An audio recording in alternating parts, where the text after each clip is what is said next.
আসসালামু আলাইকুম।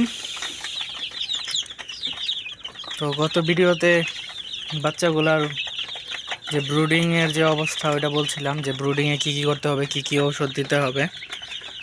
তো গত 4 তারিখে এই বাচ্চাগুলো ফুটাইছিলাম। তো আজকে হইল 25 তারিখ। তো আল্লাহর রহমতে 21 দিনে আলহামদুলিল্লাহ। এই যে এই বাচ্চাটাও কিন্তু 21 দিনেরই। তো বাচ্চাগুলা মাশাআল্লাহ এবার একটু সুস্থ আছে। তো এখানে আমি দেখাইছিলাম যে কি কি ঔষধ ব্যবহার করছি, কিভাবে কি কি করছি, তো ওইটাতে দেওয়া ছিল। তো এখন এই বাচ্চাগুলোর মাঝে কিন্তু মাঝে মধ্যে সমস্যা দেখা দেয়। এই যেমন একটা টাইগার মুরগি আছে, এখানে একটা টাইগার মুরগি আছে, এই যে এই সাদাটা মনে হয়। তো এটার ওই পাশের চোখটায় একটু ঠান্ডা ঠান্ডা ভাব ছিল, মানে একটু আক্রান্ত হয়ে গেছিলো। তো এইটার জন্য আমি আবার ওই ওষুধগুলা, যে অ্যান্টিবায়োটিকগুলা, রেনামক্স, অ্যানরোসিন, থায়াবিন, এগুলা মোটামুটি যেগুলো দিছিলাম ওইগুলোতে মোটামুটি কার্যকর হয়েছে। তো এর মাঝে যে আক্রান্ত হওয়ার যে সম্ভাবনা ছিল, যে ওইখানেও আছে কিছু, এইখানেও, তো আক্রান্ত হওয়ার যে সম্ভাবনাটা ছিল কি, এই যে এটারই, এই যে চোখে, তো আল্লাহর রহমতে চোখটা আবার ঠিকঠাক হয়ে যাচ্ছে। এই যে চোখ ঠিক হয়ে গেছে আল্লাহর রহমতে। তো এটাকে আমি এখন ওই যে পানিতে দিয়ে রাখছি রেনামক্স দিয়ে রাখছি। বাচ্চাগুলো আলহামদুলিল্লাহ ছটফটে আছে। তো রাতের বেলাও আলো দিয়ে রাখছি, ওইটা দিয়ে আগে ঢেকে রাখতাম। ওই যে ওই পিভিসি বোর্ড দিয়ে বানাইছিলাম এরকম গোল চাকতি, তো এটা দিয়ে ঢেকে রাখছিলাম। এখন আজকে একটু হালকা হালকা গরম গরম ভাব, তো এরা ছাড়াই আছে। এই যে এরা খাচ্ছেও ঠিকঠাক, এই যে এখানে খাচ্ছেও সবগুলাই মোটামুটি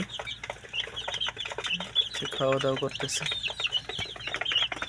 তো এখানে ভিডিও করার উদ্দেশ্য হইল যে বাচ্চাগুলার অবস্থা জানানো। যারা শুরু করতে চান বাচ্চা দিয়ে, তো এখানে কিন্তু আমার 3 জাতের বাচ্চাই আছে, দেশি, ফাউমি আর টাইগার। তো টাইগারগুলো একটু বেশি বৃদ্ধি পাইছে। এই যে এইগুলো টাইগার, যদিও এটার একটু অসুস্থতা ছিল, এটাও মাশাল্লাহ বৃদ্ধি পাইছে। তো এইখানে এই যে এইগুলা,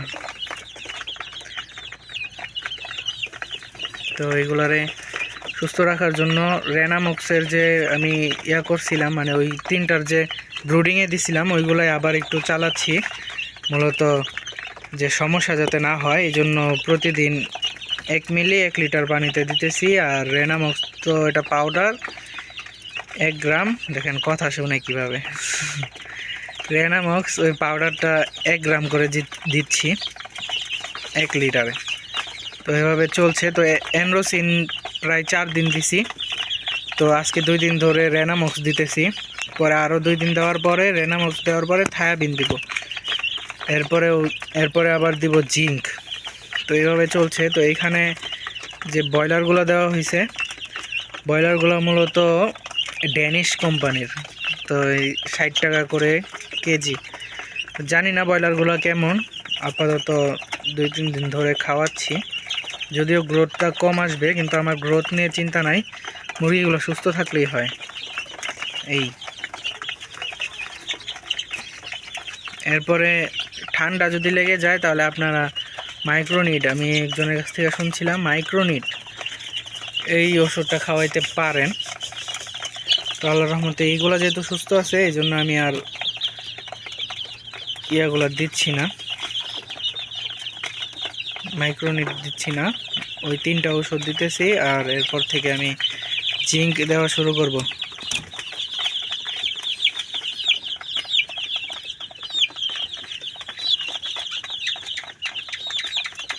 এই যে এটাও টাইগার মুরগি।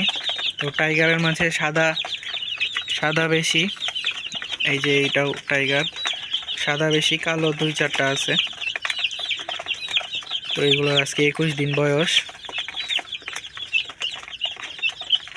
ঘুরে ফিরে খাচ্ছে।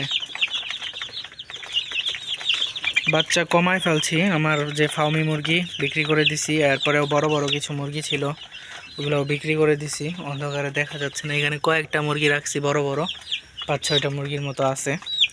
বাকি সবই বিক্রি করে দিছি ওই দিন শুক্রবারে। তো এগুলা বড় হইতেছে, তো এগুলার ঝামেলা প্রচুর। আমি বাড়িতে থাকি না, যার ফলে বাচ্চাগুলো একটু কমায় ফেলতেছি। ডিম ডিম আমাদের যে পারিবারিক চাহিদা আছে ডিমের, ওইটা ডিমের চাহিদাটা মোটামুটি পূরণ হচ্ছে, যেহেতু আমার মুরগিগুলো ডিম দিচ্ছে।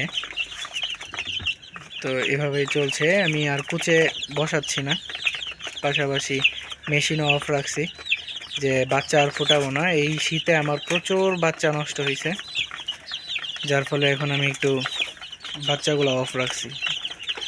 আর এই বাচ্চা সামলাইতে প্রচুর হেপা, যার ফলে বাচ্চা আর তুলবো না ইনশাল্লাহ। বছরে 2বার ফোটাবো, মেশিনেই 2বার ফোটাবো, যখন যখন আবহাওয়া ভালো থাকবে। এছাড়া আর বাচ্চা ফুটাবো না। যারা পারিবারিক চাহিদার জন্য মুরগি পালতে চান তারা এগুলা ফলো করতে পারেন। আর যারা নতুন আমার ভিডিও দেখতেছেন অবশ্যই সাবস্ক্রাইব করে রাখবেন, নতুন নতুন ভিডিও অবশ্যই পাবেন।